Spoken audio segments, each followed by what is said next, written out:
y vi volar por en medio del cielo a otro ángel que tenía el Evangelio eterno para predicarlo a los moradores de la tierra, a toda nación, tribu, lengua y pueblo.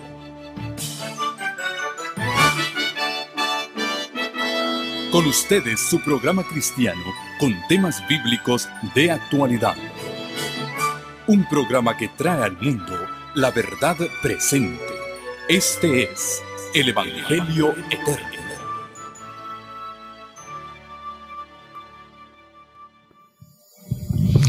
Un feliz sábado para cada uno de ustedes. Contentos de estar en la casa del Señor.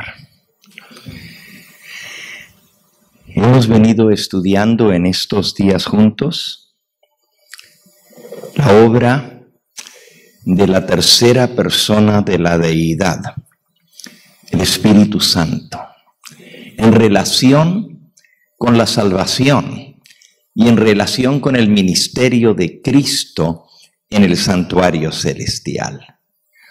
Y hoy nos toca ver la obra de Cristo y del Espíritu Santo en el atrio del santuario. Si recordamos, vimos que el santuario tiene 3 compartimentos. La primera parte del santuario se llama el atrio, la corte exterior, o el patio, le diríamos nosotros, del santuario. Allí, proyectado en la pantalla, vamos a ver un diagrama del dibujo del santuario. Y vamos a ver los elementos que están en el atrio del santuario. Las 3 partes del santuario representan el ministerio sacerdotal de Cristo. Allí pueden ver ustedes en la pantalla un dibujo del santuario donde se alcanza a ver la corte o el patio exterior y luego el edificio propiamente dicho. Y el título de nuestro tema de hoy, la obra del Espíritu Santo en relación con el santuario. Y entonces, en la próxima diapositiva podemos ver el ministerio de nuestro Señor Jesucristo en el santuario. Las fases del ministerio de Cristo. Vemos el atrio representa la obra que Cristo hizo en su venida a esta tierra. Luego el lugar santo, el ministerio de Cristo desde su ascensión al cielo hasta el año 1844. Y luego el lugar santísimo, la obra final de Cristo desde 1844 hasta su segunda venida. Cuando Él vino a esta tierra, vino como siervo sufriente. Y esto está representado aquí en el atrio por el altar de sacrificio. Por eso el siervo sufriente que viene como víctima para dar su vida en expiación por el pecado. No solamente las 3 partes del santuario representan las 3 fases del ministerio sacerdotal de Cristo, pero también representan la experiencia de cada cristiano por la cual tenemos que ir pasando para llegar a reflejar en nosotros la imagen de Dios. El pecador no solamente necesita ser perdonado de sus pecados, necesita ser restaurado a la imagen de Dios. Y eso se hace a través de las fases del ministerio de Cristo en nuestra propia vida. Cada uno de nosotros tenemos que pasar por la experiencia del atrio, del lugar santo, para entrar finalmente al lugar santísimo. No podemos saltear ninguna de estas fases en nuestra propia vida. llevan una secuencia en nosotros también. Si vemos, por ejemplo, el atrio, allí tenemos el altar de sacrificio. Y aquí representa cuando nosotros reconocemos que somos pecadores, cuando el Espíritu Santo nos trae a comprender que somos pecadores y la paga del pecado es muerte y merecemos la muerte. Pero entonces el Espíritu Santo nos guía por el camino del santuario a encontrarnos con aquel único que puede darnos el perdón y la salvación, nuestro Señor Jesucristo. Por cierto, la obra de la redención no la inicia el hombre, la inicia Dios. A veces tendemos a pensar que, bueno, nosotros somos los que buscamos a Dios, pero realmente es Dios quien nos busca a nosotros. Si vamos al libro de Gálatas, en el capítulo 4, Gálatas capítulo 4, nos dice en el versículo 8, ciertamente en otro tiempo, no conociendo a Dios, servíais a los que por naturaleza no son Dios. Todos nosotros, antes de conocer a Dios, teníamos nuestros propios dioses a quienes adorábamos. Quizás no era un ídolo de piedra o de oro o de plata, pero eran nuestros propios pecados a los cuales servíamos y a los cuales estábamos atados, nuestros vicios. Y llegó el momento que reconocimos que no podíamos cambiar por nosotros mismos. Y entonces decimos nosotros, buscamos a Dios. Pero miren lo que dice aquí. En otro tiempo, no conociendo a Dios, servíais a los que por naturaleza no son dioses. Mas ahora, versículo 9, conociendo a Dios, y luego el mismo apóstol Pablo se corrige y dice, o más bien, siendo conocidos por Dios. Fíjense, no es que nosotros conocemos a Dios, es más bien que Dios nos conoce a nosotros. Dios nos busca, Dios nos llama, Dios toma la iniciativa para hacer posible nuestra salvación. El ser humano quisiera tomar crédito para sí mismo, diciendo, bueno, yo fui el que conocí a Dios. Yo conocí este camino, yo conocí al Señor. Y así hablamos normalmente. Decimos, ¿cuánto tiempo haces que conoces al Señor? Hace tanto tiempo que yo lo conocí. ¿Cuánto tiempo haces que te entregaste al Señor?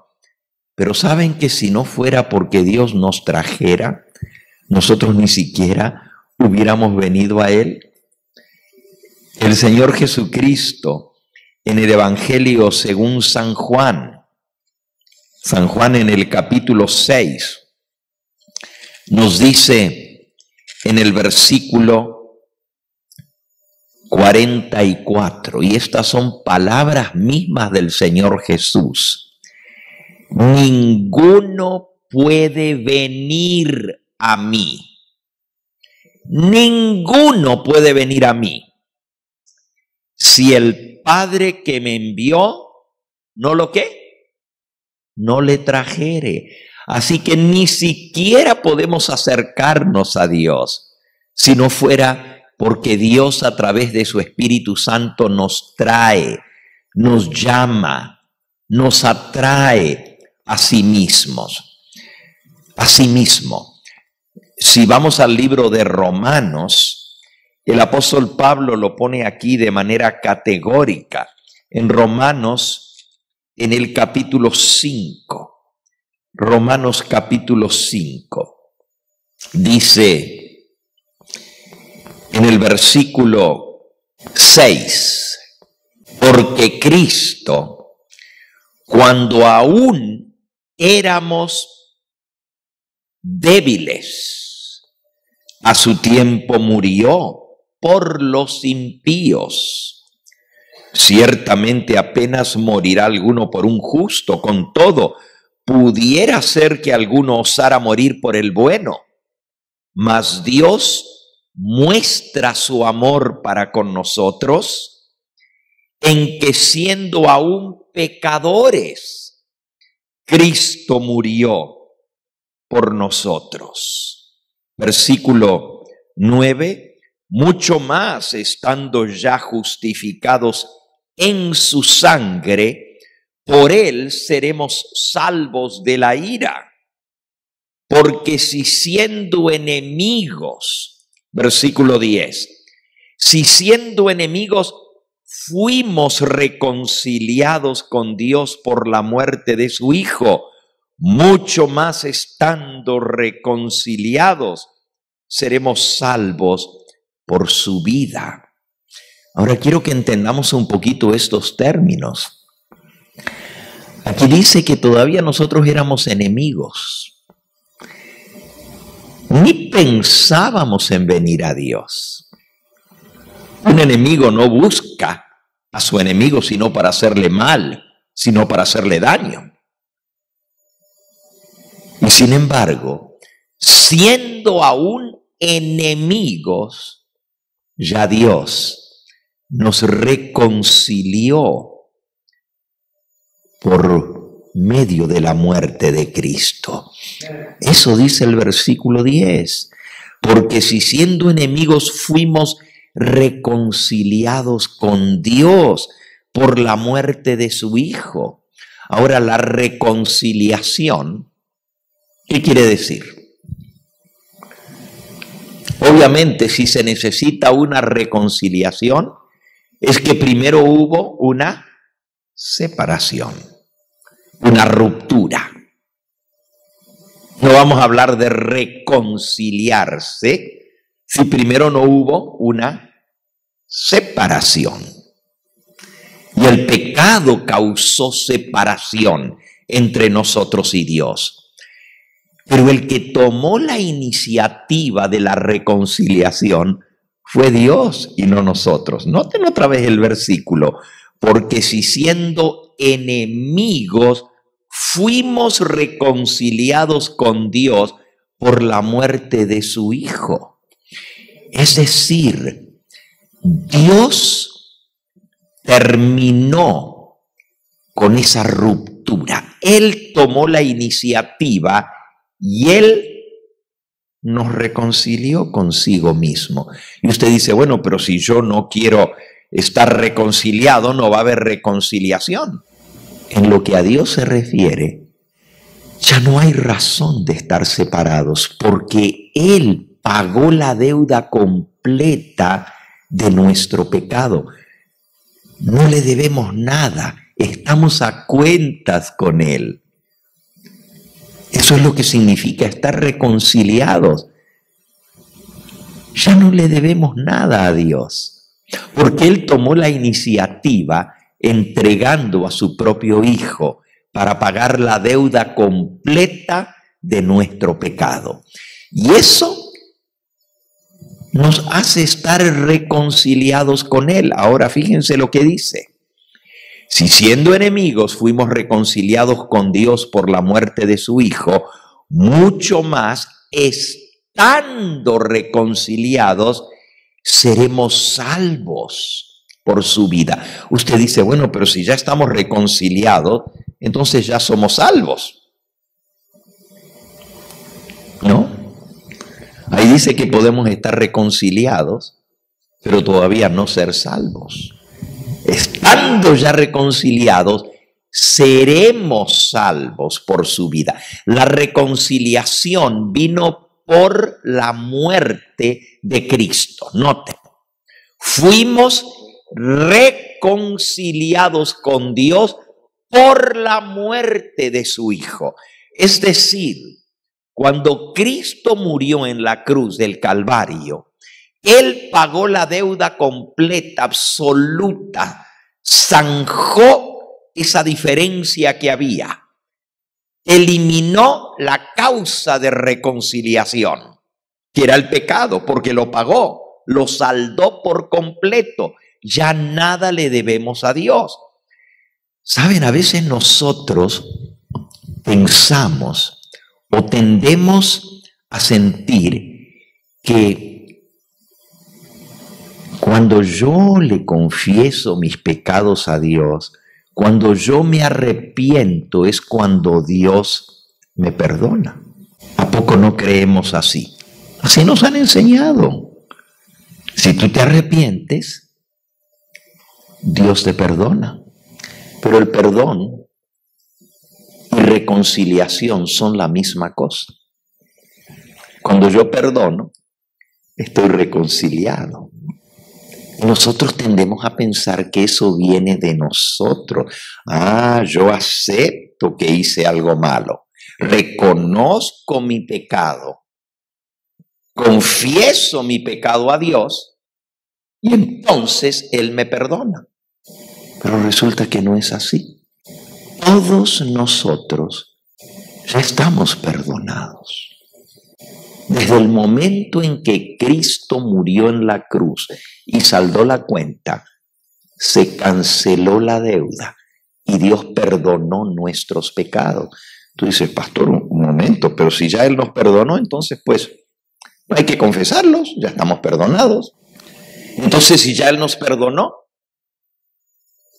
pues todos vamos a ser salvos. No necesariamente, y ahora vamos a entender un poquito esto.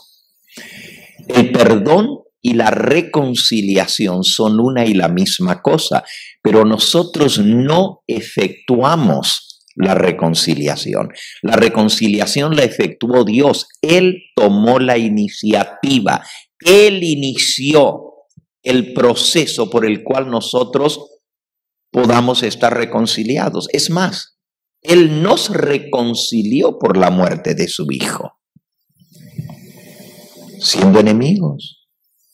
Es decir, todavía ni siquiera pensando nosotros, ni en reconocer que somos pecadores, ni en pedir perdón, ni en arrepentirnos, ya Dios nos había perdonado. Aunque esto nos parezca raro, eso es así. La reconciliación y el perdón no depende de lo que yo hago. Depende de lo que Cristo hizo por nosotros. Vamos a ilustrarlo para poder entender un poquito más. Cuando Jesús estaba siendo crucificado, cuando los soldados romanos le estaban atravesando con esos clavos toscos y ásperos sus sagradas manos y sus pies, mientras lo torturaban, clavándolo en una cruz, Jesús hizo una oración al Padre. Dirigiéndose al Padre dijo: Padre, perdónalos, porque no saben lo que hacen. ¿Ustedes creen que esa oración la hizo solo por los soldados? En el libro Palabras de Vida del Gran Maestro, o también más bien conocido como el Discurso Maestro de Jesucristo, en la página 100, dice que la oración de Cristo al ser crucificado, Padre, perdónalos, porque no saben lo que hacen, incluía a todo pecador que hubiera ofendido a Dios. desde el primer pecador hasta el último que vaya a vivir al final de la historia de esta tierra. La oración de Cristo, Padre, perdónalos, me incluye a mí y te incluye a ti, e incluye a toda la raza humana. Porque no fueron solo los soldados los que lo crucificaron, que le produjeron la muerte al Hijo de Dios. Él fue muerto por nuestros pecados. Lo que le produjo la muerte en la cruz del Calvario no fueron las heridas de los clavos o las heridas en su sien por las espinas. Es más, cuando el centurión atravesó su costado con una lanza, no fue eso lo que lo mató, ya estaba muerto. Pero los otros dos que estaban crucificados con él todavía no estaban muertos. ¿Por qué Jesús se murió antes que los otros dos? Si fue la misma muerte por crucifixión. La crucifixión era una muerte lenta, tortuosa, torturante y espantosa. Justamente se crucificaba a los peores rebeldes. Como vimos anoche, ni siquiera un ciudadano romano podía ser sometido a la muerte de cruz a menos que fuera un traidor contra el imperio. Esa muerte se reservaba para lo peor de lo peor. ¿Por qué? Porque era la muerte más terrible. Los que eran crucificados no se morían de desangrarse, no se morían del dolor de los clavos. Sí se iban desangrando, poco a poco, pero a veces quedaban colgados en la cruz días hasta morirse, en esa muerte terrible. Las moscas se les paraban sobre las heridas y colocaban sus huevos en la sangre. Y nacían los gusanos y las manos y los pies comenzaban a ser comidos en vivo por los gusanos. Venían infecciones horrendas en las heridas abiertas. Y los reos se morían de la infección. El cuerpo entero entraba en shock y comenzaba a sacudirse por la alta fiebre. Y cuando ya el cuerpo estaba tomado por la infección, entonces se morían. Hay relatos certificados de la época de Cristo, de gente que fue crucificada y duraban una semana, algunos hasta 2 semanas colgados en la cruz, hasta que se morían. Pero a Jesús lo crucificaron a las 9 de la mañana y a las 3 de la tarde estaba muerto. Se murió en 6 horas. La Biblia dice en San Juan 19 que como era el día de la preparación y estaba para comenzar el sábado, para que los cuerpos, podemos leer el versículo, está en San Juan en el capítulo 19, dice en el versículo, creo que es el 30 o el 31, el 31. Dice, entonces los judíos, por cuanto era la preparación para la Pascua, a fin de que los cuerpos no quedasen en la cruz en el día de sábado, pues aquel día de reposo era de gran solemnidad.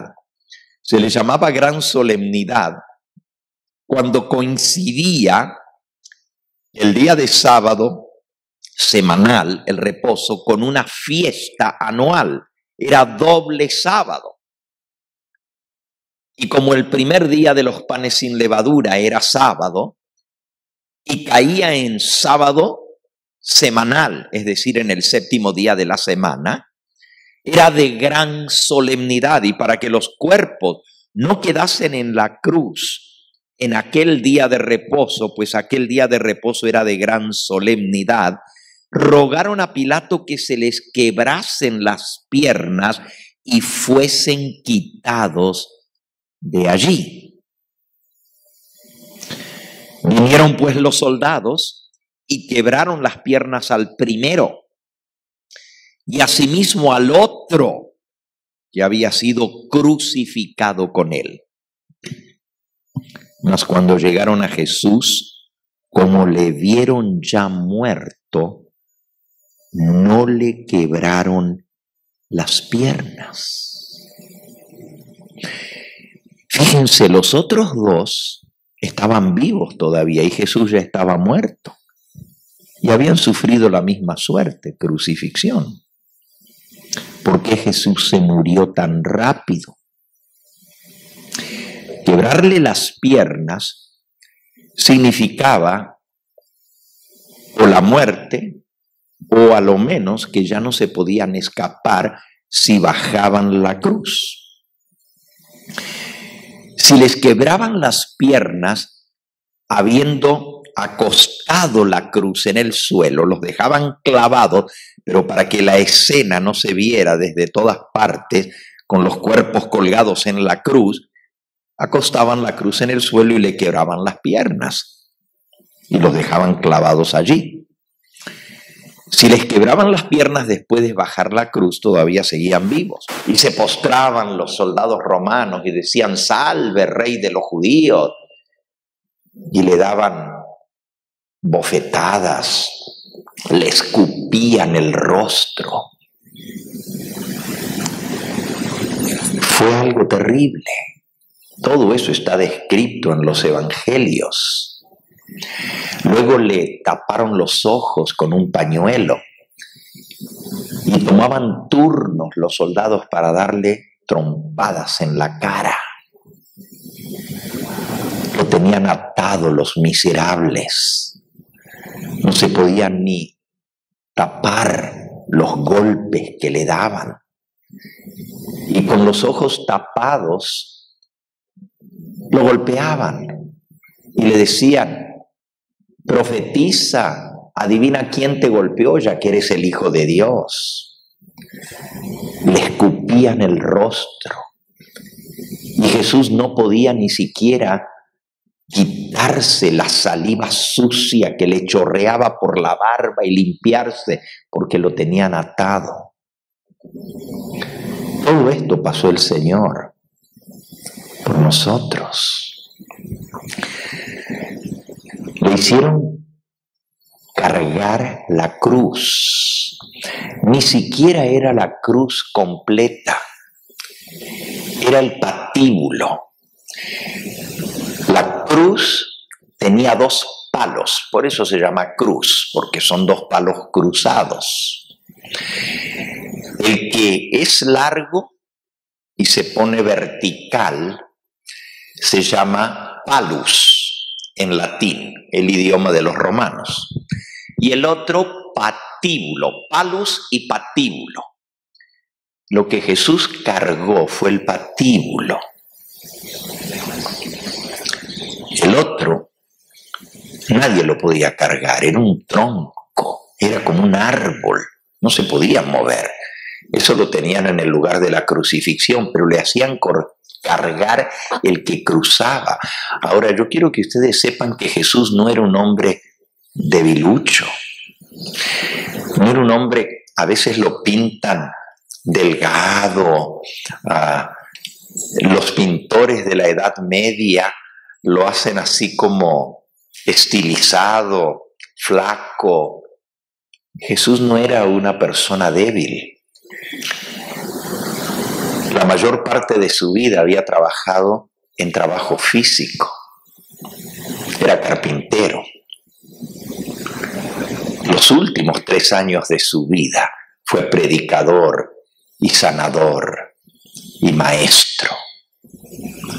Pero los otros 20 y pico de años de su vida trabajó en una carpintería, cortando madera, cargando, moviendo troncos. Aparte, caminaba mucho. Cuando usted saca la cuenta de las millas y millas que recorría, tan solo en esos 3 años, las veces que iba de Galilea a Judea, a Jerusalén, y regresaba, y sus viajes que hizo, y era todo a pie. Una persona que no tuviera un estado físico bien fuerte no podría haber aguantado los viajes. Estamos hablando de millas y millas, días de caminata. Jesús era una persona fuerte y sin embargo no soportó cargar el patíbulo. Se lo tuvieron que meter a otro, a Simón de Cirene, porque él se derrumbó cuando le pusieron. La razón para eso es que había pasado toda la noche sin dormir. Lo habían azotado 3 veces durante la noche. No había comido, no le habían dado agua, había perdido sangre y estaba debilitado físicamente. Pero su condición de debilitamiento había comenzado mucho antes de que lo maltrataran, después que la turba lo tomó y lo llevaron ante el Sanedrín, ante Anás, ante Caifás, y luego ante Pilato, y luego ante Herodes, y de vuelta a Pilato, todas las vueltas que le dieron. Todo eso fue durante la noche, el jueves de noche, porque a las 9 de la mañana el viernes ya lo habían colgado. Toda esa noche él la pasó de un lugar a otro. Pero realmente su agonía no comenzó con la turba cuando lo prendieron, comenzó antes de eso.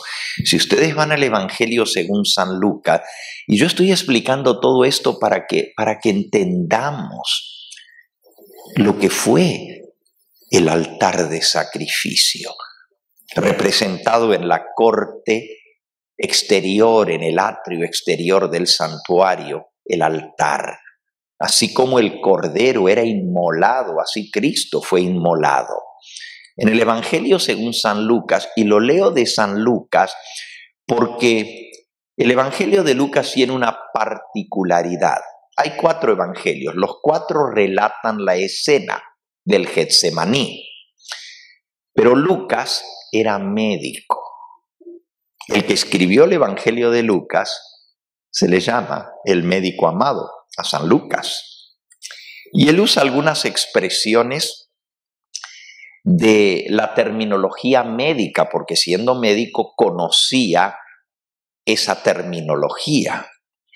Si vamos a leer lo que pasó en el Getsemaní, y no vamos a estudiar todos los detalles, pero esa noche, después de lo que anoche estudiamos, lo que Jesús les habló sobre el Espíritu Santo en el aposento alto, salieron y se dirigieron, bajaron la cuesta desde el monte de Sión, donde estaban en el aposento alto, tuvieron que ir bajando la cuesta de noche hasta llegar al fondo. Hay un barranco, hay un cañón, y por abajo del cañón pasa el torrente o un arroyo llamado de Cedrón.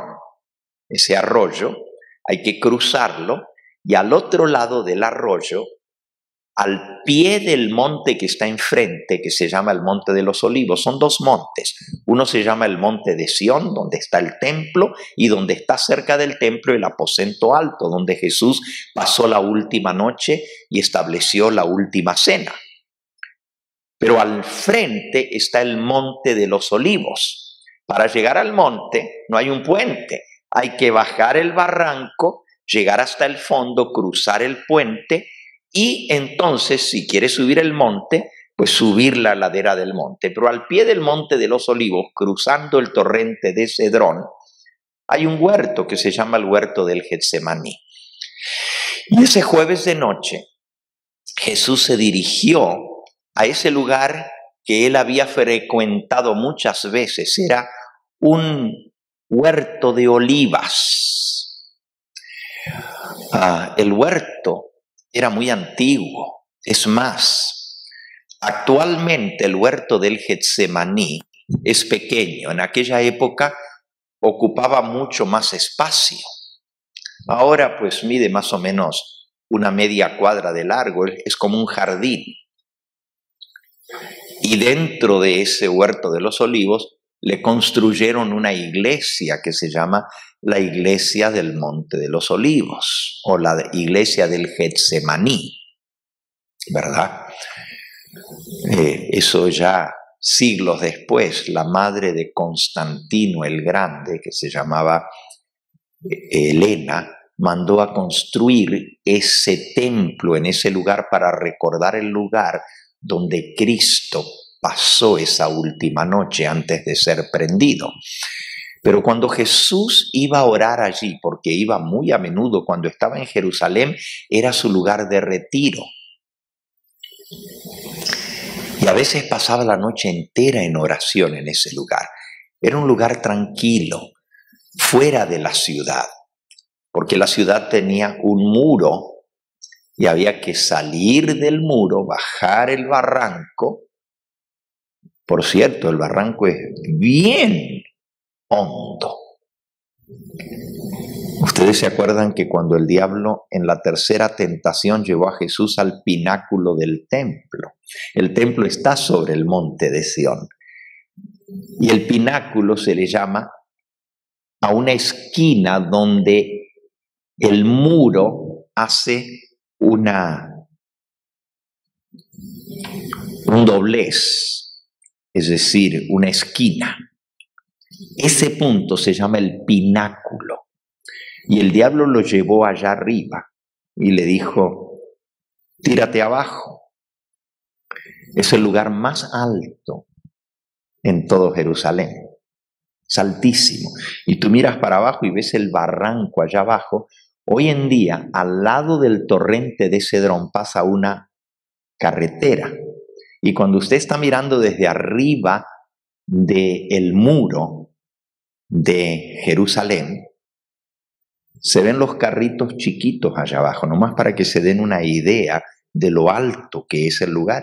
Es un cañón profundo, profundo.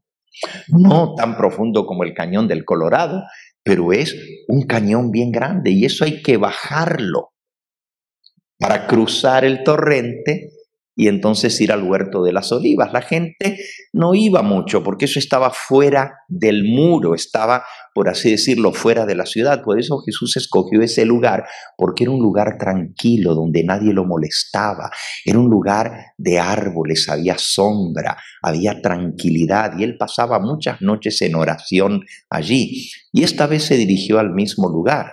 Pero en el Evangelio de Lucas nos cuenta cómo era su actitud emocional cuando él se dirigía hacia ese lugar.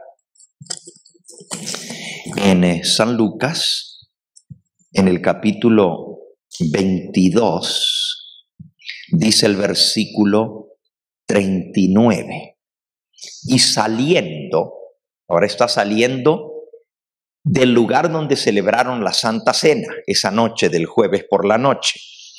Y saliendo se fue, como solía, esta era su costumbre, al monte de los olivos, y sus discípulos también lo siguieron. Y cuando llegó a aquel lugar les dijo, orad, que no entréis en tentación. Y se apartó de ellos a distancia como de un tiro de piedra, y puesto de rodillas, oró, diciendo, Padre, si quieres, pasa de mí esta copa, pero no se haga mi voluntad, sino la tuya. Ahora, es interesante porque cuando él se dirigió hacia ese lugar, La Biblia dice que iba muy, pero muy triste. Iba, es más, caminando, bajando el barranco. Les dijo a sus discípulos: he aquí mi alma está muy angustiada, está muy triste, hasta la misma muerte, dijo. Los discípulos vieron su actitud, nunca lo habían visto tan triste, tan afectado. Y cuando les dijo: quédense aquí y oren, y él se separó de ellos como a la distancia de un tiro de piedra, más o menos, pues hasta donde llega una piedra cuando usted la tira. No era tan lejos como para que no lo vieran, pero no era tan cerca como para que no lo oyeran. Y comenzó a orar.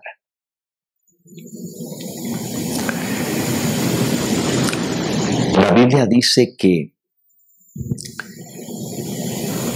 orando volvió 3 veces a sus discípulos. La primera vez los encontró dormidos y les dijo: ¿no pudisteis ni siquiera velar conmigo 1 hora? Y les pidió que oraran. Volvió otra vez, y ya la tercera vez, la segunda vez que los encontró dormidos, les dijo: duerman. Y la tercera vez ya vino la turba, y fue cuando él regresó donde ellos estaban. 3 veces los halló dormidos. Dice en el versículo 44 de Lucas 22: y estando en agonía, oraba más intensamente, y era su sudor como grandes gotas de sangre que caían hasta la tierra. Ahora, cuando Lucas, que es médico, usa esa expresión, estando en agonía, es una expresión médica. Es un término de la medicina. Y cuando una persona está agonizando, literalmente se está ¿qué? Está muriendo. Nosotros sabemos, cuando nos dicen ya está agonizando, es que ya se está muriendo. Y Jesús ya estaba agonizando esa noche y todavía no le habían echado mano. Todavía Judas no lo había traicionado. Todavía no había sido llevado de lugar en lugar, azotado, enjuiciado y todo lo que le hicieron. Todavía no le habían clavado un solo clavo y ya se estaba muriendo. ¿Por qué? Le habían sido puestos sobre él todos los pecados de la raza humana. Él estaba cargando el peso del pecado y conociendo lo ofensivo y terrible que es el pecado a la vista de su Padre, sintió que ya no podía soportar el peso. Elena de White, en el capítulo del deseado de toda la gente es Getsemaní, les aconsejo leer ese capítulo más de una vez. Es impresionante cómo ella describe lo que pasó esa noche en el huerto del Getsemaní. De todo lo que Elena de White escribió, hay un capítulo que para mí es el más impresionante. Es el que más me ha sacudido. La manera como Elena de White describe los sufrimientos de Cristo en el Getsemaní. Ese capítulo es parte de lo que está en el deseado de toda la gente, que se titula Getsemaní. Pero hay otro capítulo que se titula Los sufrimientos de Cristo. Los sufrimientos de Cristo. Está en el libro Joyas de los Testimonios, en el tomo 2, en la página 200 a la 214. Son 14 hojas. No lo vamos a leer en esta noche, pero si ustedes quieren leer algo que los va a sacudir y nunca más van a volver a ser igual, Elena de White dice allí que no entendemos lo que fueron los sufrimientos de Cristo en la cruz del Calvario. Y ahí es donde, leyendo ese capítulo, yo me di cuenta que Mel Gibson en la película se quedó corto, porque él mostró los sufrimientos corporales de Cristo, pero la agonía que él sufrió al cargar los pecados de la raza humana, él sintió que la presencia de su Padre se retiraba de él. Fue tan terrible el peso del pecado que eso lo llevó a exclamar: Dios mío, ¿por qué me has desamparado? ¿Por qué me has dejado solo? Porque los ojos del Padre son tan santos que no pueden ver el mal. Dios se aparta, porque la palabra santo quiere decir apartado, separado de todo lo que es lo malo. Eso es lo que quiere decir santo. Y la Biblia dice que Dios es santo. Y ese ser que agonizaba en el Getsemaní tenía tan grande repulsión por el pecado, porque era santo, nunca había pecado, que al cargar los pecados de la raza humana, sintió que no soportaba. Humanamente hablando, Cristo se hubiera muerto porque su corazón hubiera estallado en el Getsemaní. Cuando uno tiene una angustia muy grande, la gente dice: me duele el corazón. Y no es cuento. Uno siente una presión aquí, no lo siente aquí en la cabeza. Nosotros sabemos que todo lo que sentimos está en el cerebro, pero el dolor se siente en el músculo cardíaco, en el pecho. Uno siente que lo oprimen y siente un dolor en el pecho. Y una persona que pasa por una agonía muy terrible peligra de tener un infarto cardíaco. Muchas personas en dolor emocional terminan en un ataque al corazón. La angustia y la agonía de Cristo fueron tan terribles en el Getsemaní al cargar nuestros pecados, que si un ángel no hubiera descendido del cielo a fortalecerlo, como dice allí Lucas, Cristo se hubiera muerto antes de que lo crucificaran. Allí hubiera quedado muerto porque ya estaba en agonía y su sudor era como grandes gotas de sangre que caían en la tierra. En el idioma griego esto se dice hematidrosis. Hematidrosis. Cuando los poros se revientan por la angustia mental y la angustia emocional, los capilares, que son las venitas más delgaditas que tenemos en el cuerpo, sobre la superficie del cuerpo, debajo de la piel, están los capilares. Pero en una angustia tan grande, la presión es tan fuerte que se revientan esas venitas. Y entonces la persona comienza literalmente a sudar sangre. Eso sucede. Sí se han dado casos de hematidrosis en la ciencia médica. Y sucede minutos antes de que la persona expire, cuando está pasando una tremenda angustia. La persona que tiene hematidrosis se muere. Y Jesús estaba muriendo en el Getsemaní.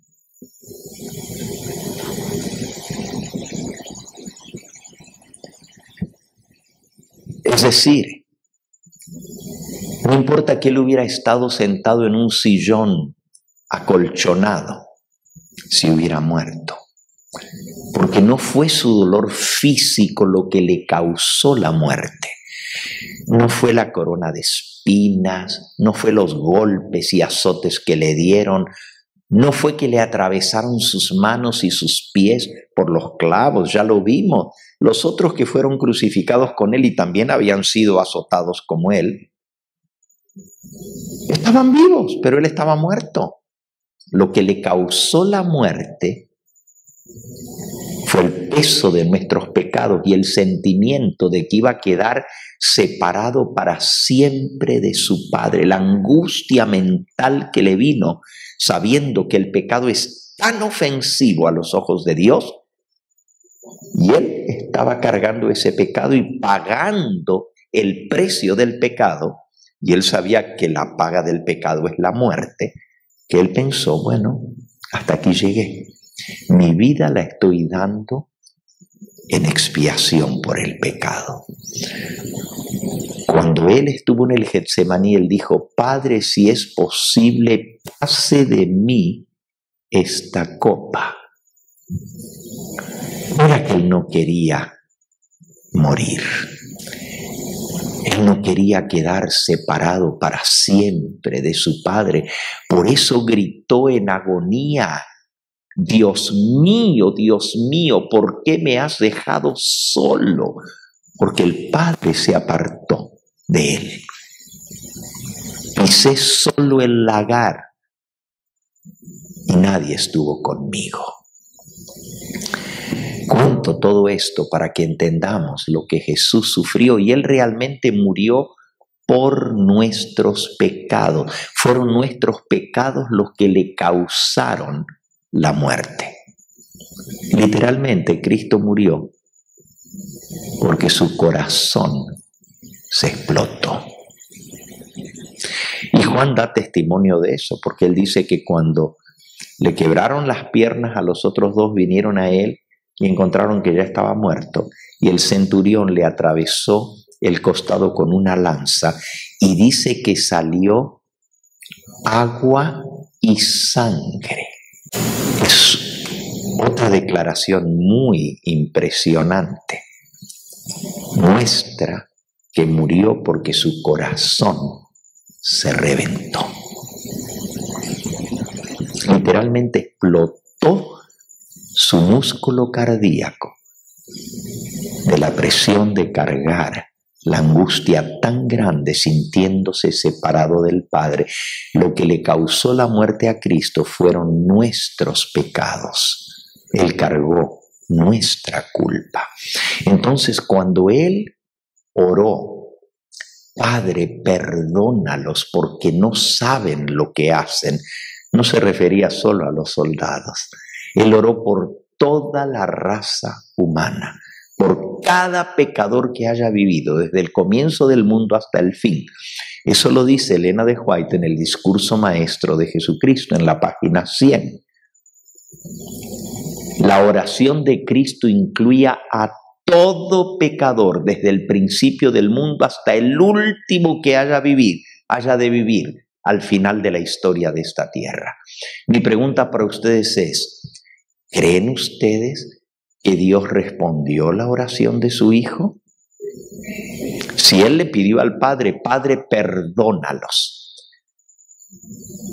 ¿ustedes creen que Dios dijo, no los voy a perdonar a menos que se arrepientan y te pidan perdón a ti? Jesús pidió porque perdonara a la raza humana. Y si Dios no hubiera respondido a esa oración, Padre, perdónalos, Jesús no hubiera tenido que morir. El Padre lo hubiera rescatado, lo hubiera sacado de ese sufrimiento y le hubiera dicho, basta, hijo, vente de vuelta conmigo, no sufras más, no los perdono. Que carguen su culpa. Pero porque el Padre permitió que Cristo cargara la culpa de la raza humana, es la prueba mejor de que Él perdonó a la raza humana por el sacrificio de Cristo. Por eso acabamos de leer en Romanos 5:10 que siendo aún nosotros enemigos, Dios nos reconcilió consigo mismo por la muerte de su Hijo. Él respondió a la oración: Hijo mío, están perdonados porque tú pagaste la deuda. Leamos otro versículo para entenderlo mejor. Segunda de Corintios, capítulo 5. Segunda de Corintios, capítulo 5, dice en el versículo 19 que Dios estaba en Cristo reconciliando consigo al mundo, no tomándoles en cuenta a los hombres sus pecados, y nos encargó a nosotros la palabra de reconciliación. Y dice el versículo 21, al que no conoció pecado, por nosotros lo hizo pecado, para que nosotros fuésemos hechos justicia de Dios en él. Al que no conoció pecado, he that knew no sin was made sin for us. Fue hecho pecado. Nosotros a veces pensamos que Jesús cargó los pecados, pero Él fue hecho pecador. Cuando nunca jamás había pecado, fue hecho pecado por nosotros. ¿Por qué creen que Jesús le había dicho a Nicodemo? En San Juan capítulo 3 y versículo 14. Como Moisés le levantó la serpiente en el desierto, así es necesario que el Hijo del Hombre sea levantado, para que todo aquel que en él crea no se pierda, mas tenga vida eterna. Como Moisés levantó la serpiente en el desierto, así el Hijo del Hombre tiene que ser levantado en un madero. Cuando Jesús murió, hermanos, nosotros nos gusta pensar que Él murió como un cordero, sin mancha ni mácula, y es cierto. El cordero representa a Cristo porque era inocente, porque nunca pecó, pero cuando Él murió levantado en una cruz, la Biblia dice: maldito es aquel que muere colgado en un madero. Quiere decir que Jesús murió siendo maldito. Y usted dice: pastor, ¿cómo usted va a decir que Jesús murió siendo maldito? Murió como una serpiente, y la serpiente es símbolo de lo malo. La serpiente es símbolo de Satanás. Y cuando Él, colgado en esa cruz, expiró por nosotros, no murió como un santo, murió como un pecador. Él cargó el pecado de todos nosotros. Cuando Él estaba colgado en la cruz, Él cargaba el pecado de todo mentiroso, de cada mentira, de todo estafador, de cada ratero. Él murió como un pervertido sexual, cargando el pecado de los pervertidos. Él murió como un asesino, un criminal, cargando el pecado de los criminales que matan a más de una persona y torturan a sus víctimas y luego las violan estando muertas o vivas y las descuartizan. Y usted dice: ay, pastor, ¿por qué está diciendo todo eso? Para que entendamos que Jesús estaba cargando todo eso en la cruz del Calvario. Él era cada uno de esos pecadores Él tomó el lugar de ellos y en la cruz del Calvario Él murió como la serpiente. El cúmulo del mal de la humanidad pesaba sobre Él. Es para que entendamos. El que no conoció pecado. Segunda de Corintios 5, 21. Al que no conoció pecado, por nosotros fue hecho pecado. Ayer aprendimos que Él fue hecho carne. ¿Se acuerdan? Que no era solamente aparentó tener una apariencia física, que no solamente se puso una ropa que después se la puede quitar cuando se hizo hombre. Se hizo hombre y sigue siendo hombre y va a ser hombre por toda la eternidad. Y cuando Él murió en la cruz del Calvario, fue hecho pecado, no nomás cargó los pecados. Cada pervertido y pecador que ha vivido en el mundo, Jesús estaba tomando el lugar de esa persona y pagando lo que Él tiene que pagar. Tú dices, pero no hay manera que una de esas personas horrendas,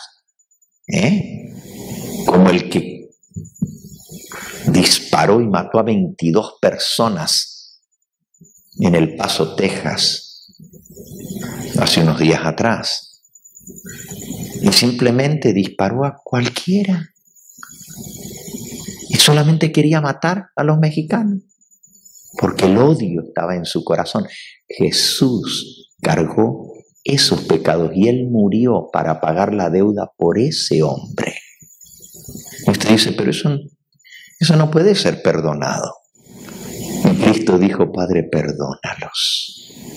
Es decir, por la muerte de Cristo, toda la raza humana fue perdonada, fue reconciliada. Nuevamente, el versículo 19 de Segunda de Corintios 5. Dios estaba en Cristo reconciliando consigo, ¿a quién? Al mundo. Él no nomás murió por aquellos que van a ser salvos. Eso se llama salvación limitada. Hay gente que cree que la salvación está limitada solamente para aquellos que Dios escogió para que se salven. Pero la Biblia dice que Cristo, al morir, reconcilió con Dios al mundo. Es decir, la raza humana entera, el planeta entero fue reconciliado con Dios a través de la muerte de Cristo. No tomándoles en cuenta a los hombres sus pecados. Dios dijo, ¿saben qué? No me deben nada. No tomo en cuenta ninguno de los pecados que hayan cometido. Porque ya mi Hijo los cargó y los saldó en su totalidad. Otro pasaje que muestra que la salvación no es limitada, sino es absoluta para toda la raza humana. Ya lo leímos allí en Romanos capítulo 5 y versículo 10, donde decía, porque si siendo enemigos fuimos reconciliados con Dios por la muerte de su Hijo. Fíjense, estando reconciliados. Ahora, este es un verbo en el presente continuo. Estamos reconciliados. ¿Y cuándo estamos reconciliados? Siendo enemigos, fuimos reconciliados. Es decir, cuando todavía el ser humano ni piensa en arrepentirse, ya está reconciliado. Cuando el ser humano todavía ni piensa en reconocer que ha hecho malo, ya Dios lo perdonó. Podríamos ilustrar esto con la historia que el Señor Jesús contó. ¿Se acuerdan de esa historia que él contó de un padre que tenía 2 hijos? Y el menor le dijo: padre, dame la parte de la herencia que me corresponde. Y el padre le dio la mitad de la herencia y el hijo se fue y malgastó todo lo que tanto le había costado a su padre en toda su vida. Porque el padre había ganado eso con mucho esfuerzo. Y estando todavía en vida, y no era obligación del padre darle la herencia estando en vida, la herencia se da cuando alguien muere. Pero el padre le dio la mitad de todo lo que tenía, porque tenía 2 hijos, en vida. Y el muchacho fue y lo malgastó. La Biblia dice que en prostitutas y en sus amigos. Se fue lejos y se gastó todo el dinero, lo despilfarró. Y cuando ya no le quedaba nada, porque mientras que tuvo dinero, tuvo amigos. Así siempre es en la vida, ¿verdad? Pero cuando ya no tenía más dinero, ya no tenía amigos tampoco. Y estaba desesperado, no tenía ni qué comer porque se lo había gastado todo, lo había despilfarrado. Y fue a buscar un trabajo y lo único que consiguió fue cuidando marranos, cuidando puercos. Hijo de un hombre rico. Jamás había hecho ese trabajo porque él era judío. Y los judíos ni siquiera crían puercos porque son inmundos. Y ahora le tocó alimentar a los puercos. Y dice la Biblia que el hambre era tan grande que quería comer la comida que le tiraban a los puercos. Y estando en esa condición terrible, dice la Biblia, Jesús contó esta historia, volvió en sí y dijo: Dios mío, ¿qué he hecho? En la casa de mi padre hasta el peón más sencillo tiene un buen plato de comida, y yo aquí, desesperado, queriéndome comer la basura que le tiran a los chanchos. Me levantaré, iré a mi padre y le diré: Padre, he pecado contra el cielo y contra ti, no soy digno de ser llamado tu hijo.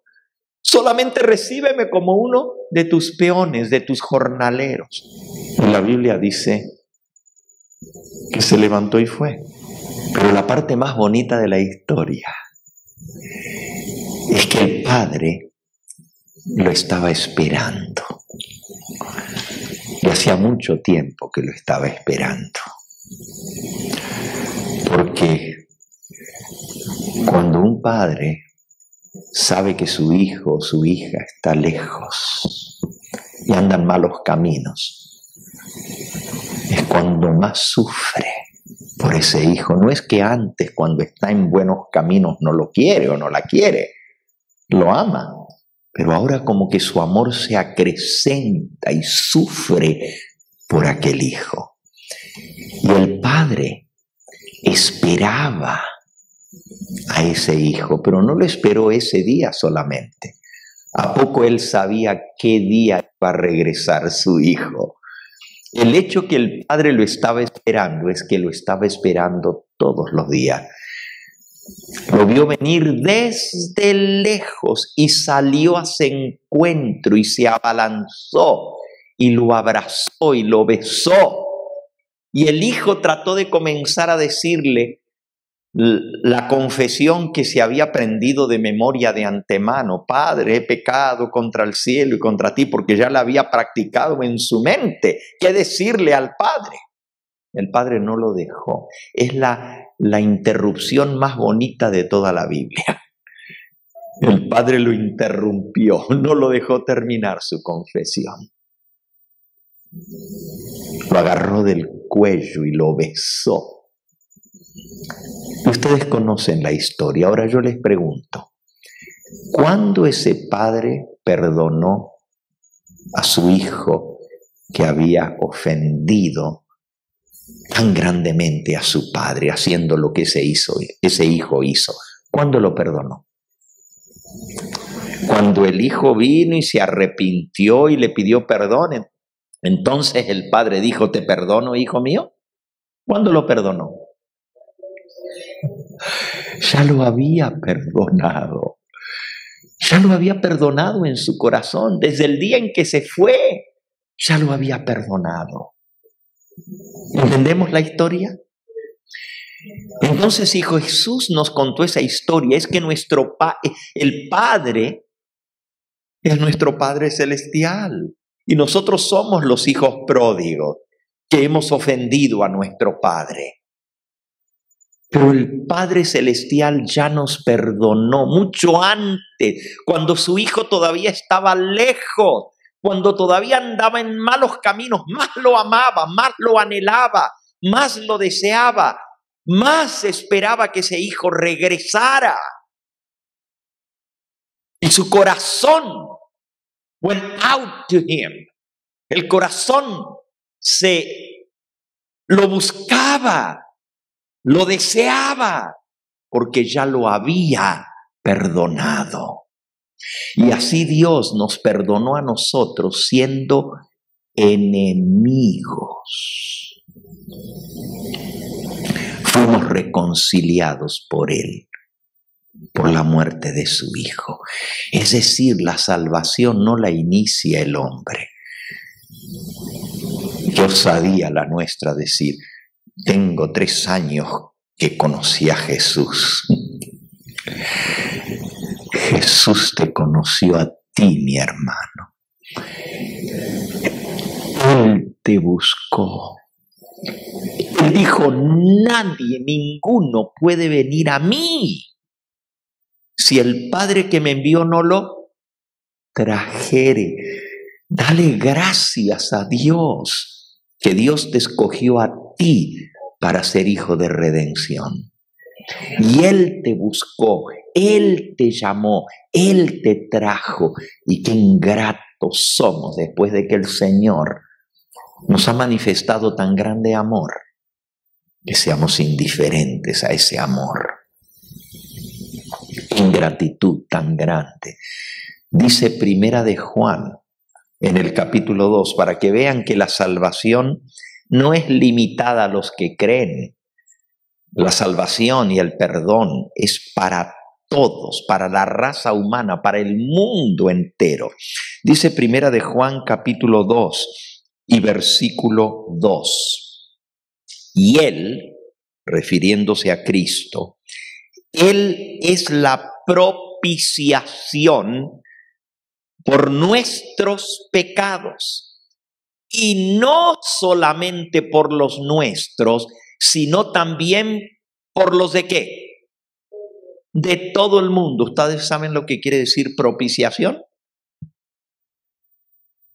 Hacer propiciación es dar el pago completo. Y Cristo no solamente pagó nuestros pecados, Él pagó los pecados de todo el mundo. Entonces dice, bueno, pero si Dios entonces perdonó a la raza humana, ¿nos vamos a salvar todos? Volvamos a Romanos 5:10.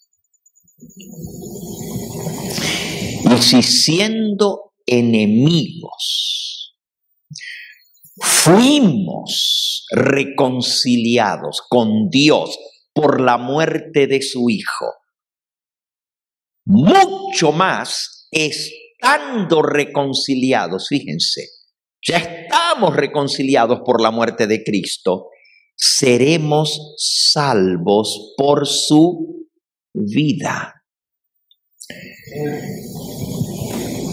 Quiere decir que no todo el que está reconciliado va a ser salvo. Y la reconciliación viene siendo enemigos, pero la salvación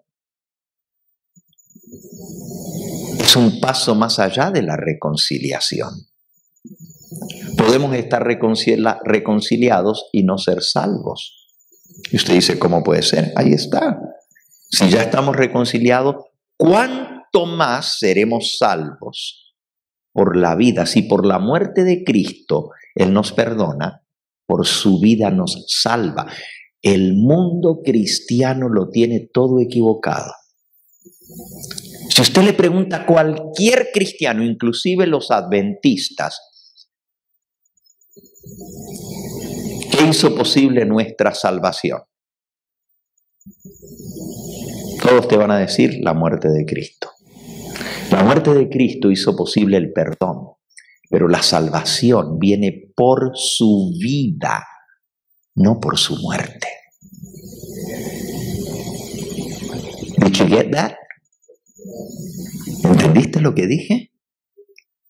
La reconciliación es por su muerte, pero la salvación es por su vida, es decir, porque Él vive para interceder por nosotros. Allí mismo, en Romanos, en el capítulo 8, dice, versículo 32, el que no escatimó a su propio Hijo, sino que lo entregó por todos nosotros, ¿cómo no nos dará también con Él todas las cosas? ¿Quién acusará a los escogidos de Dios? Si Dios es el que los justifica, ¿quién es el que los condenará? Si Cristo es el que murió, y más aún el que también resucitó, y el que además está a la diestra de Dios, el que también intercede por nosotros. Fíjense, por su muerte ganó el derecho a perdonarnos, y Dios nos perdonó, pero por su vida nos salva. ¿Que no fue eso lo que leímos en Romanos 5:10? Que somos reconciliados por su muerte, pero somos salvos por su vida. Si Cristo no hubiera ascendido al cielo y no estuviera en el santuario intercediendo por nosotros, no seríamos salvos. ¿Y por qué la intercesión? Ahora respondo a la pregunta. Si por la muerte de Cristo Dios perdonó al mundo entero y ya no toma en cuenta los pecados, ¿por qué no todos somos salvos? Repito, cuando Cristo murió, Él dijo, Padre, perdónalos. Y eso incluye a todos los pecadores.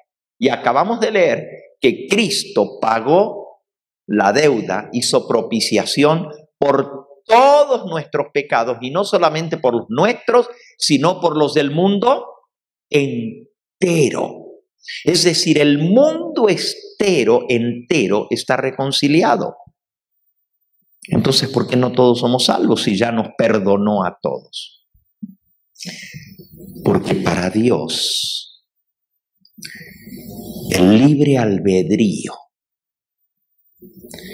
es tan sagrado y solemne, porque es lo que Dios le dio al hombre y a cada criatura inteligente que Él creó, le dio el libre albedrío, la libertad de escoger, y Dios respeta eso más que la vida de su propio Hijo. Se dice, ¿cómo? Dios respeta el libre albedrío de cada una de sus criaturas. Él no va a salvar por la fuerza a nadie. Para que el sacrificio de Cristo efectúe mi salvación, yo tengo que querer ser salvo. Yo tengo que aceptar ese sacrificio. Yo tengo que recibir lo que Él me ofrece. No es por la fuerza. Si Dios salvara a toda la raza humana, porque ya la muerte de Cristo cubrió todos los pecados, entonces estaría salvando a personas que ni siquiera quieren ser salvas.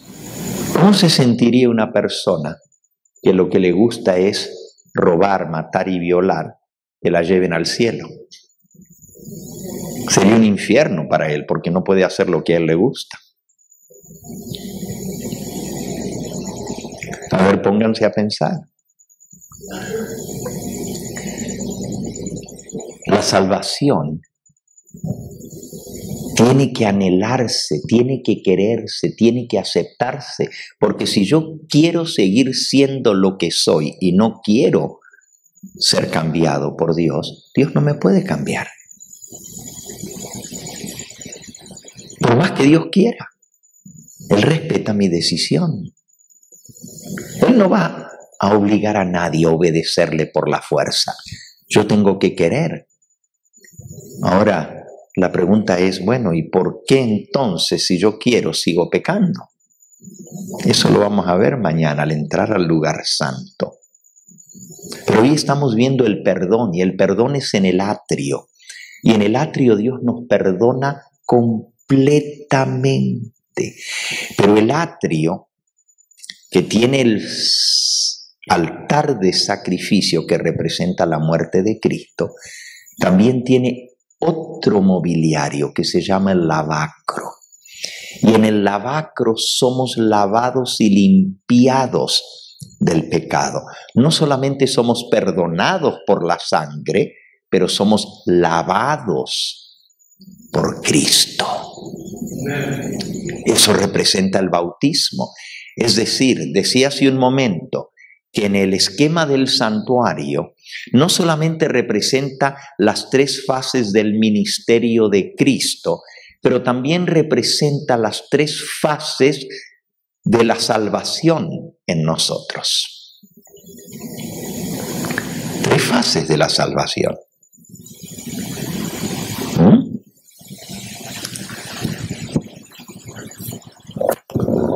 Aquí está la gran... Sí, ponme el anterior, el del Espíritu Santo. La obra del Espíritu Santo en el santuario.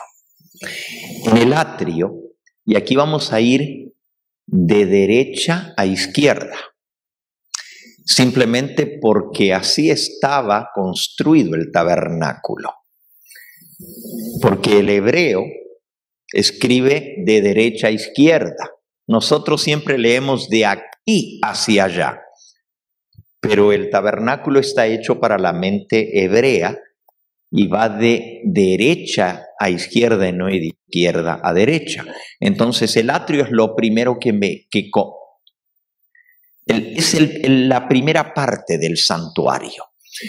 Y así como Cristo en el atrio pagó el precio de nuestro pecado, y esto representa su muerte, y esto representa su resurrección, así como el bautismo representa la resurrección de Cristo. Así la obra del Espíritu Santo, cuando nosotros aceptamos el llamado de Dios, permitimos que Él nos atraiga al santuario, porque nadie puede venir, y el santuario es todo de Cristo. Todo aquí lo representa a Cristo. Aquí está Cristo muriendo en el altar. Aquí está Cristo resucitando. Aquí está Cristo el pan que nos alimenta. Aquí está Cristo la luz que nos alumbra. Aquí está Cristo intercediendo por nosotros en el altar de la intercesión y del incienso. Y aquí está Cristo juzgándonos. Todo el santuario es la obra de Cristo. Y Cristo dice, nadie puede venir a mí si el Padre que me envió no lo trajera. Entonces, cuando el Espíritu Santo nos trae a Cristo, nos trae al santuario, porque allí se efectúa nuestra salvación. En el atrio somos reconciliados, es decir, somos justificados, somos perdonados. Y esa es la obra del Espíritu Santo que nos convence de pecado para que reconozcamos la necesidad que tenemos de aceptar el sacrificio. Por más que Cristo haya muerto y nos haya reconciliado, si el Espíritu Santo no hace la obra en nosotros y nos convence de pecado, no hay salvación.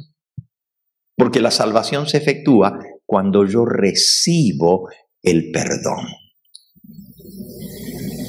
Dios ofrece el perdón, pero si yo no lo recibo, el perdón no me puede cubrir a mí porque no lo quiero.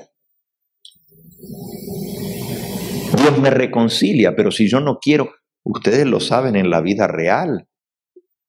Si una pareja está separada y uno de los dos dice, yo la perdono, pero el otro no quiere, no hay reconciliación.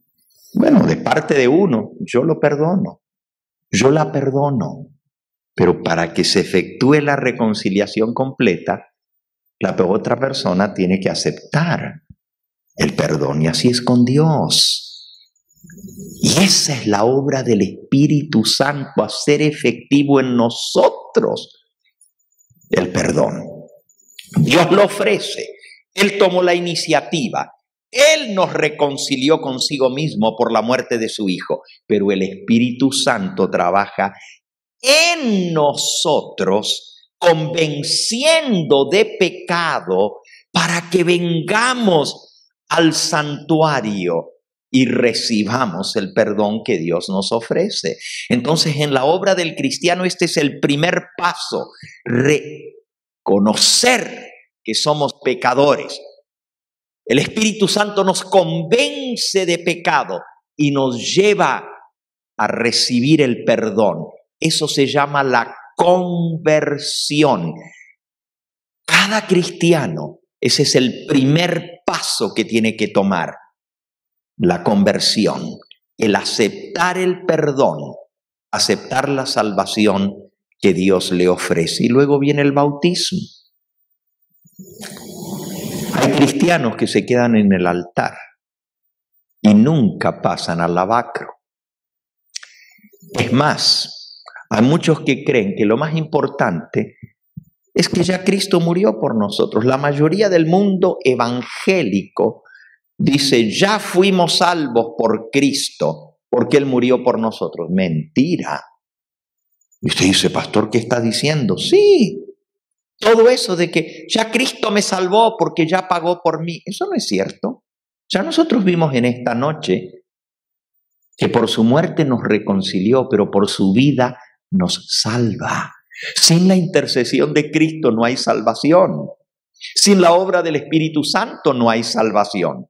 Entonces no somos salvos por su muerte, somos salvos por su vida, por su intercesión. Yo he contado muchas veces esta historia, pero la voy a relatar una vez más. Hace años atrás, allá por la década de principios de 1950, una persona aquí en el estado de California mató a su mejor amigo. No voy a contar los detalles de la historia, pero fue condenado.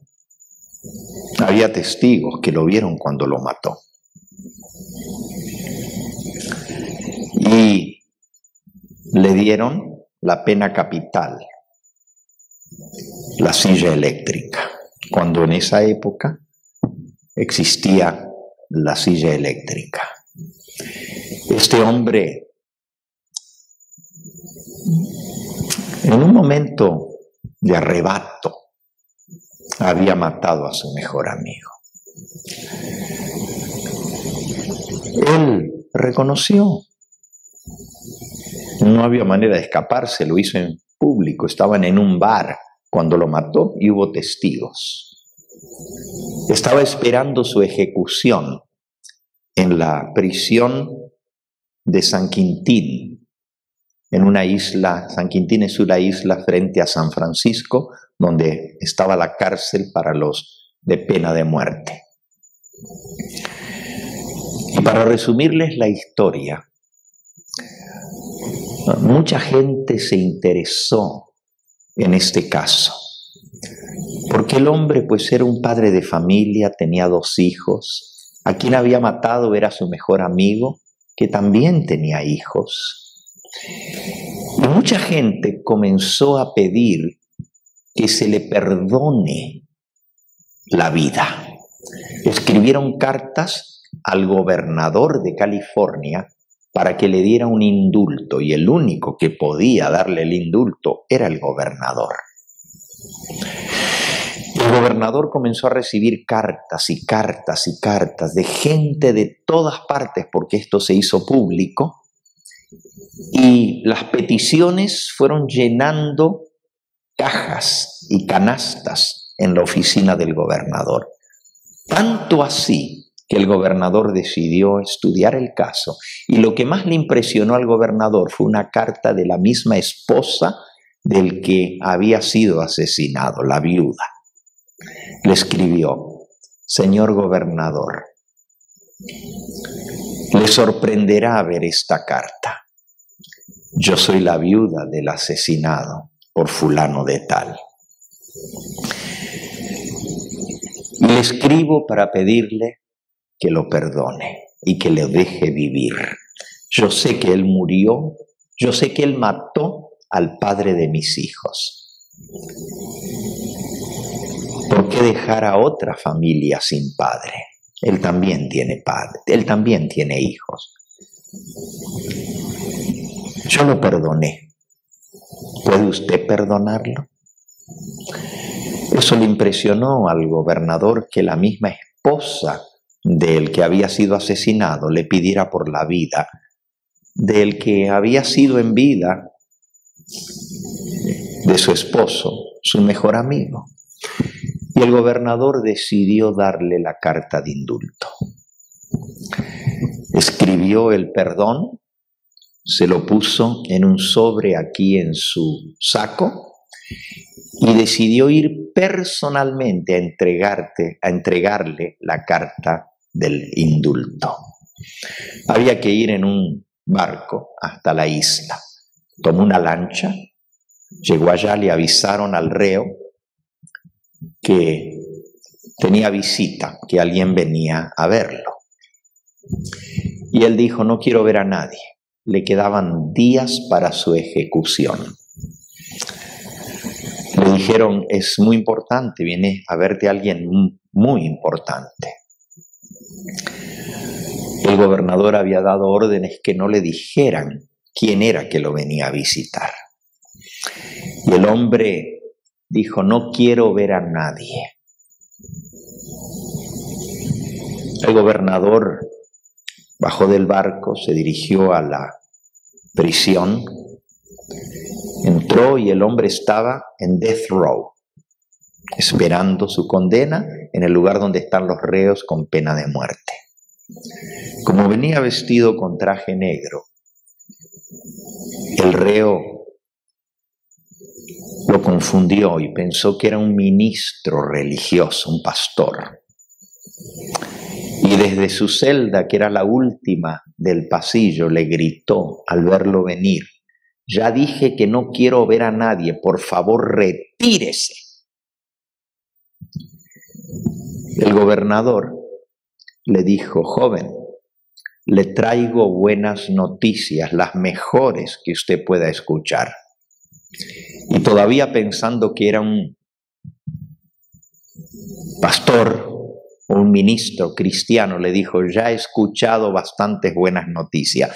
Han venido 7 a hablarme de las buenas nuevas de la salvación. Ya escuché suficiente de religión.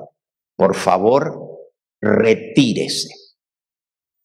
El hombre siguió avanzando. Y cuando el reo lo vio venir, no lo conocía personalmente,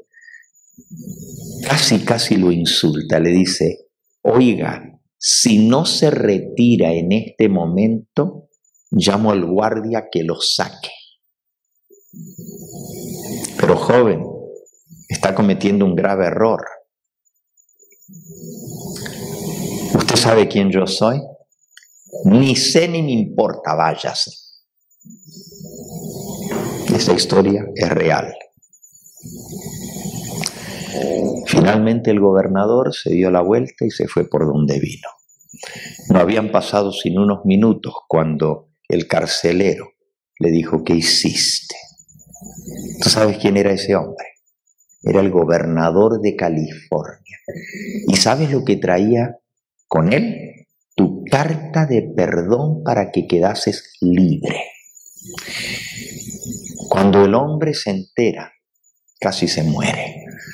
Por favor, deme un lápiz, deme un papel. Escribió: señor gobernador, fue un grave error. Le ruego que me disculpe. Jamás debiera haberlo tratado así. Demasiado tarde. Cuando el gobernador recibió la carta, la miró, la leyó, la dio vuelta y por la parte de atrás escribió: no longer interested in this case. Ya no tengo interés en este caso. Llegó el día de la ejecución. Como el caso se había hecho famoso, había muchos reporteros de la radio, de los periódicos. Estaba llena la cárcel. Gente de distintos estados habían venido, reporteros. Y después de haberle dado a él pues su última comida, se acostumbraba en esa época que pudiera decir unas últimas palabras. Estaba su esposa, sus hijos, y estaba la viuda del que él había matado, la gente más cercana. Él salió al patio de la prisión donde estaba la gente esperando. Allí estaba el cuarto donde iba a ser puesto en la silla eléctrica. Estaba con cadenas, pero su lengua no estaba encadenada. Y habló. No fue mucho lo que habló. Simplemente dijo: quiero agradecerles a todos los que hicieron por mí. Gracias por todas sus cartas. Gracias por toda su preocupación. Gracias por los que oraron por mí. Y gracias por los ministros que me vinieron a visitar. Y le doy gracias también al gobernador. Quiero decirles a todos que en este día no muero por mi delito. Es cierto que maté a un hombre. Es cierto que merezco lo que en este momento voy a recibir. Pero quiero que todo el mundo sepa que no muero por el crimen que cometí.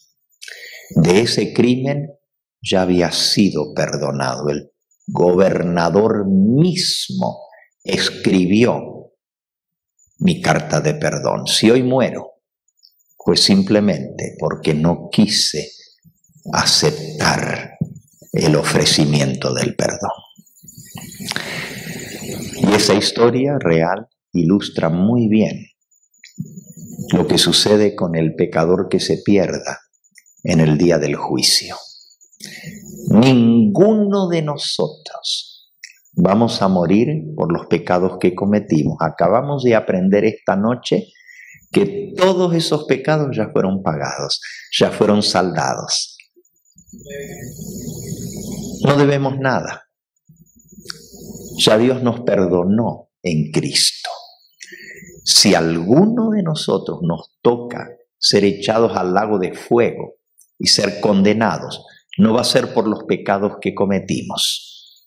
Será porque rechazamos el perdón que Dios nos ofrece. Y así la salvación se efectúa cuando yo recibo el perdón. Y esa es la obra del Espíritu Santo. Guiarnos al arrepentimiento. Nadie puede arrepentirse por sí solo. Nadie. Si normalmente lo que hacemos es: no, yo no tengo la culpa, él fue el que me ofendió a mí.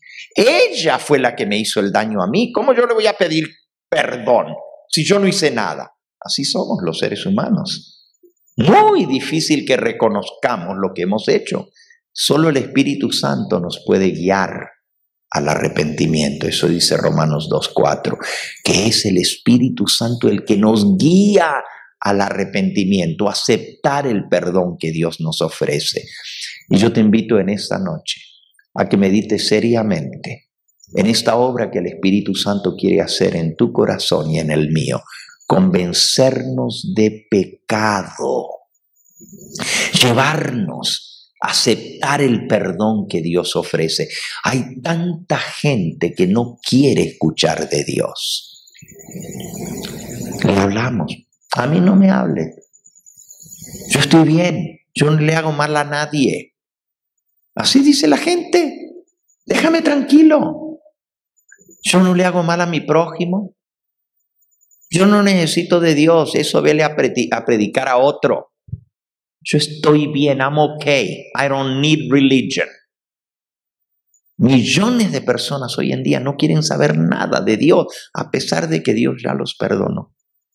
Es increíble. Qué triste, cuánta gente se va a perder simplemente porque no quieren aceptar el perdón. De allí que es tan importante que puedan oír, que puedan escuchar. Por eso la Biblia dice que Dios escogió salvar a los hombres por la locura de la predicación. La fe viene por el oír y el oír por la palabra de Dios. Y la Biblia dice, todo aquel que invocare el nombre del Señor será salvo. Pero ¿cómo invocarán si no han creído? ¿Y cómo creerán si no han oído? ¿Y cómo oirán si no hay quien les predique? Entonces, la predicación es el medio que Dios escogió. La predicación es la presentación de las buenas nuevas, que hemos sido perdonados por Dios porque Él entregó a su Hijo y saldó la cuenta del pecado. Termino en esta noche con las 3 P's del perdón. Las 3 P's de la salvación. La primera P es la P del pasado. La segunda es la del presente y la tercera es la del porvenir. 3 P's. Por la muerte de Cristo en la cruz del Calvario, en su primera venida, simbolizada en el atrio del santuario, Cristo nos libró de la penalidad del pecado. Nos salvó de la paga del pecado. Es decir, estamos perdonados. Y si aceptamos ese perdón, somos salvos. Y usted dice, ¿ya somos salvos? Bueno, vimos hoy que por la intercesión de Cristo y la obra del Espíritu Santo, si aceptamos el perdón, Dios nos aplica ese perdón a nuestra vida y somos perdonados. Esa es la salvación por la muerte de Cristo y la intercesión de Cristo en el santuario. Pero en el presente estamos siendo salvos. Somos salvos, estamos siendo salvos y seremos salvos. Y usted dice, ¿pero cómo? ¿Lo uno o lo otro? No, son los 3. En el presente nos libra de la segunda P. La primera P es la paga del pecado. La segunda P es el poder del pecado. En el presente no solamente el Señor nos perdona la deuda del pecado, pero también nos libra del poder del pecado por la mediación de Cristo en el cielo, en el lugar santo del santuario. Y la tercera P de la salvación nos salva o nos librará de la presencia del pecado en su segunda venida. Y esta es la obra que se completa en el lugar santísimo del santuario celestial. Ojalá que entendamos este proceso en nuestra vida. Ojalá que comprendamos cómo la salvación se realiza en 3 procesos. Así como el Padre, Hijo y Espíritu Santo son 3 y los 3 son 1, así la salvación es una, pero en 3 etapas. En el pasado, por la muerte de Cristo, nos libró de la paga del pecado. En el presente nos libra del poder del pecado para que podamos vencer el pecado en nuestra vida por la intercesión de Cristo. Y en el futuro, cuando Él venga, nos librará para siempre de la presencia del pecado, para que ya no tengamos que vivir en un mundo de pecado, rodeado de pecado, sino que para siempre quedaremos libres de la presencia del pecado. Y eso es lo que Dios quiere hacer en nuestra vida. Mañana vamos a entrar por la fe al lugar santo y vamos a entender la obra de Cristo y del Espíritu Santo en el lugar santo. Les invito a que nos pongamos en pie y vamos a cantar ese himno que dice Un día, así se titula, Un día. Y el coro de ese himno dice, vivo me amaba. En el Calvario mi mal enterró.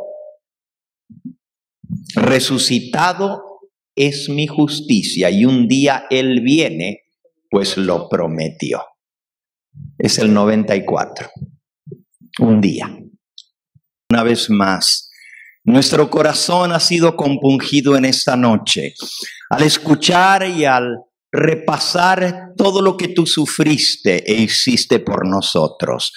Al verte colgado en esa cruz, clamando, Dios mío, ¿por qué me has desamparado? Entendemos la tremenda agonía de sentir el peso del pecado de toda la humanidad. Y queremos agradecerte porque estuviste dispuesto a beber la copa por nosotros hasta la última gota. Entendemos, Señor, que si un ángel no hubiera venido a fortalecer tu naturaleza física, cualquier otro hombre hubiera muerto en el Getsemaní. Pero el ángel te fortaleció, Señor, para que pudieses aguantar todo lo demás que vendría por darnos el perdón y la salvación. Gracias, porque tu Espíritu Santo ha hecho la obra en nuestros corazones, porque no hemos sido insensibles a su llamado, porque no hemos endurecido nuestra alma en nuestro pecado para rechazar un perdón que costó tan caro. Gracias, porque tu Espíritu Santo nos ha traído a ti para que tú puedas efectuar en nosotros la salvación. Si hay alguno aquí en esta noche que aún no ha recibido públicamente y plenamente esa salvación, reconociéndose como pecador necesitado de perdón y aceptando el sacrificio de tu Hijo, te pido, Señor, que tu Espíritu Santo lo convenza de pecado. Que en esta misma hora pueda decir, sí, Señor, quiero ser perdonado, quiero ser librado, acepto la carta de indulto que el soberano del universo escribió y la firmó con su propia sangre. Recibo el perdón que tú me ofreces. Te pido, Padre Santo, que cada alma que está escuchando este mensaje en esta hora, donde quiera que esté, tu Espíritu Santo la compunja, tu Espíritu Santo la convenza, tu Espíritu Santo la lleve al arrepentimiento, a la confesión y al aceptar el perdón que tú le ofreces gratuitamente. Al retirarnos de este lugar, pedimos que tu Espíritu Santo siga hablándonos a nuestra conciencia. Al acostarnos esta noche, que lo que hemos escuchado siga haciendo impacto en nosotros y nos lleve a tomar determinaciones definitivas, de permitir no solo la primera parte de la obra de tu Espíritu Santo en nosotros, que es guiarnos al arrepentimiento y aceptar el perdón, pero que podamos también entender que tenemos que pasar por el lavacro, el bautismo, para entrar al lugar santo y así permitir que tú no solamente nos perdones, pero que también nos limpies de todo pecado y nos des la victoria del pecado a través de la obra de Cristo y de tu Espíritu Santo en el lugar santo. Y que finalmente podamos entender el misterio del lugar santísimo y cómo eso nos prepara para el juicio. Despídenos con tu bendición. Llévanos a nuestros hogares y tráenos mañana en las horas de la mañana de tu santo sábado para gozarnos juntos y para seguir recibiendo la gracia que viene de la mediación de Cristo en el santuario celestial. Estos favores te los pedimos sin merecerlos, en el nombre sacrosanto de tu amado Hijo, nuestro bendito Salvador, quien por nosotros se hizo pecado.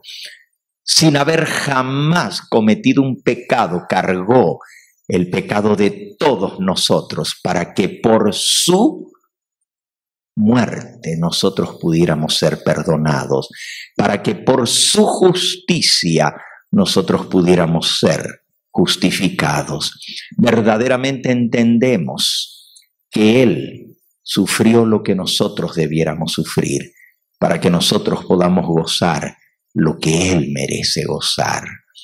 Él se hizo nada para que nosotros fuésemos hechos todo. Él se rebajó para que nosotros pudiéramos ser exaltados. Él tomó nuestro lugar y cargó nuestra culpa para que nosotros podamos ser libres y un día verte cara a cara. Gracias por tanto amor manifestado a través del ministerio de Cristo. Despídenos con tu paz y llévanos con bien. Te lo pedimos en ese nombre que es sobre todo nombre, en el nombre de Cristo Jesús. A Él sea la gloria y la honra por los siglos de los siglos. Amén, Señor. Amén. Este fue el Evangelio Eterno, su programa cristiano de actualidad bíblica, trayendo al mundo la verdad presente.